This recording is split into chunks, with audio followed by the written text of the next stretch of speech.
Bienvenue sur Azimut, le podcast de l'orientation proposé par les spécialistes des études supérieures. Cet épisode fait partie de la rubrique orientation et nous y abordons la question « Et si je me trompe dans mon choix d'études ?» La peur de se tromper résulte de l'anticipation d'un danger à venir. Il s'agit d'ailleurs plus d'anxiété que de peur. Et c'est cette anxiété qui rend l'indécision inconfortable. Il nous semble que deux principales croyances contribuent à alimenter l'anxiété liée à l'indécision en orientation. En premier lieu, la croyance qu'il existe quelque part un métier idéal pour moi et que je dois le trouver. En second lieu, la croyance que si je me trompe de branche, c'est-à-dire que mes études ne me plaisent pas l'année prochaine, je démarrerai bien mal ma vie d'adulte et que je risque de me perdre en route. Ces croyances peuvent nous amener, par exemple, à explorer sans fin toutes les filières d'études possibles sur Parcoursup, à visionner des dizaines de vidéos ou de pages internet, à écouter tous les épisodes du podcast Azimut. Le déclic, la révélation tant attendue ne viennent pas, la deadline approche, l'indécision devient inconfortable émotionnellement.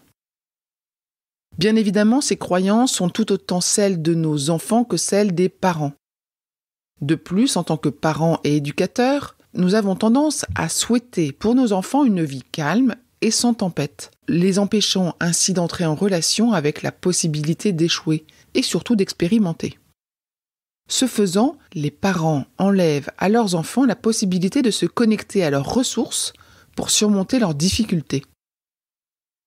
Alors voici 3 propositions pour revisiter ces croyances et aborder l'indécision de manière plus sereine, voire de s'en faire une alliée pour l'avenir. Tout d'abord, 85% des métiers de 2030 n'existent pas encore.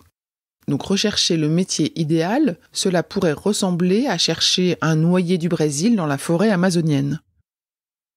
Deuxième proposition, ce n'est pas tant le métier que les conditions dans lesquelles on l'exerce qui peuvent, ou non, convenir.